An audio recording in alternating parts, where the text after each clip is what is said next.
नमस्कार. सगळ्यात पहिल्यांदा माझा धन्वंतरी देवीस नमस्कार.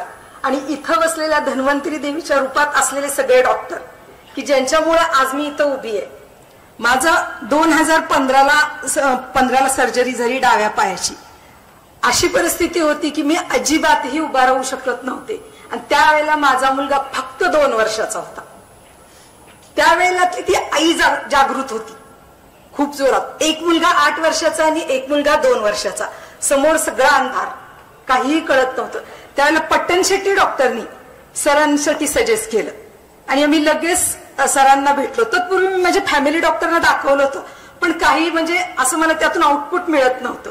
पण सरांना दाखवलं, सरांनी MRI करायला सांगितले आणि क्विक डिसिजन झालं की ऑपरेशन करायचंय.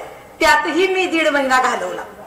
कारण मला असे जे लोक भेटायला आलते की यातून उठत नाही, पॅरालिसिस होतो, युरिनवर कंट्रोल राहत नाही, असे जे लोक भेटले होते मी त्यात जास्त अडकलेली होते. पण एक गोष्ट अशी लक्षात आली की ह्या आईला उभं राहायचंय. कारण 2 मुलं आहेत छोटी छोटी आणि आज मी नाही तर ते नाही असं माझं मन मला सांगत होतं. तेव्हा मी सरांशी खूप संवाद साधला. सरांनी मला इतके पॉझिटिव्ह रिप्लाय दिले की मग मी माझ्या मनात इतका घट्ट विचार केला की मला सर्जरी करायची. आणि माझी सर्जरी 12 ऑगस्ट 2015ला झाली.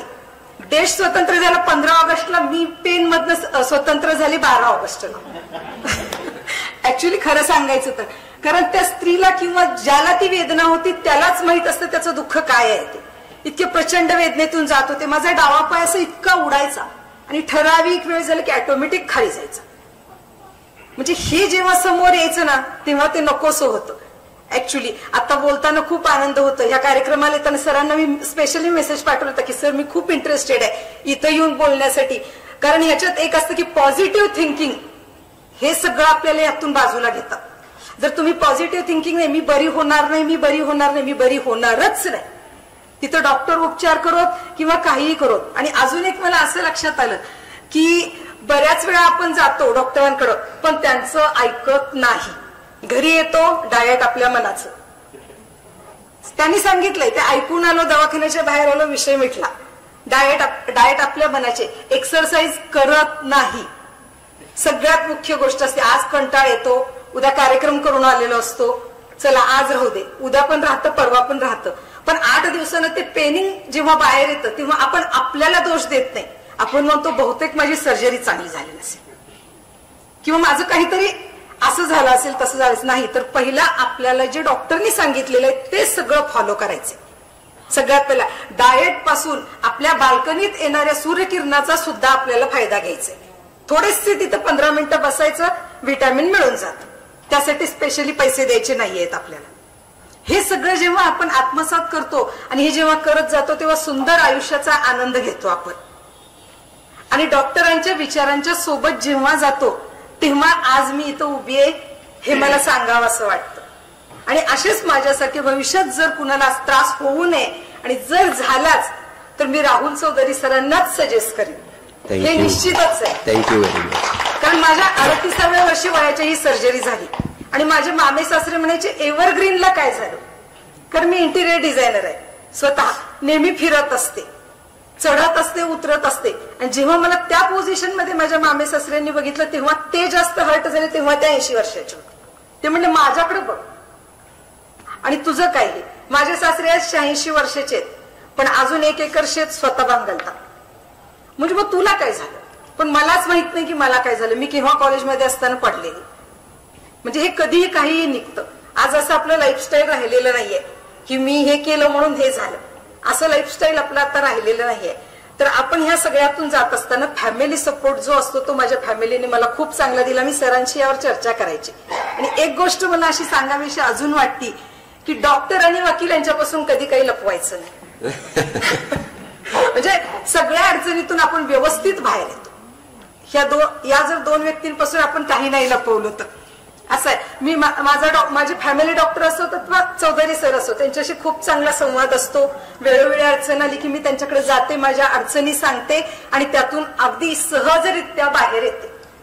जी व्यक्ती 1 मिनिट उभा राहू शकत नाही ती आज साईटवर 3.5 ते 4 तास मी आरामात उभी राहते विदाउट पेन. चढते उतरते, दिवसातून 2-3 वेळा तरी खाली वागते आणि इव्हन आठवड्यातून 2 ते 3 वेळा मी भाजी निवडायचं कारण काढून मांडी घालून निवांत खाली बसते, कारण आज सोपा लाईफस्टाईल आली आपली. पूर्वीचं सगळं गेलेलं आहे आता. तर त्यातूनही आपल्याला हे थोडंसं बाजूला जायचं.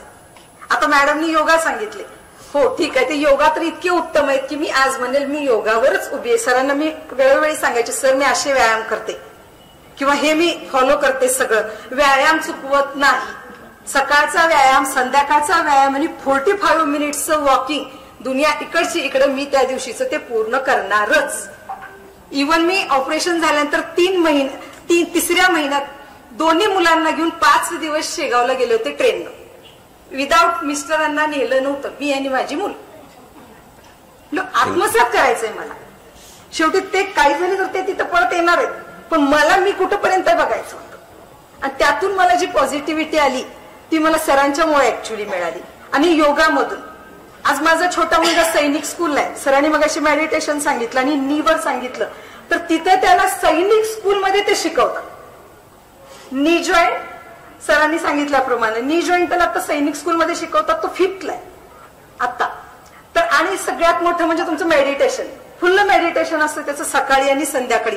4 महिन्यातच त्याचे विचार इतके मोठे झाले की मला हे लक्षात आलं, मग आपल्यासारख्यांना करायला काय हरकत आहे. हे सगळं जे बोलताना मला आज इतका आनंद होतोय की मी आज फार फ्रेश मनाने इथं उभी आहे सरांच्यामुळे. तर धन्यवाद सर, मला इथं उभं केल्याबद्दल.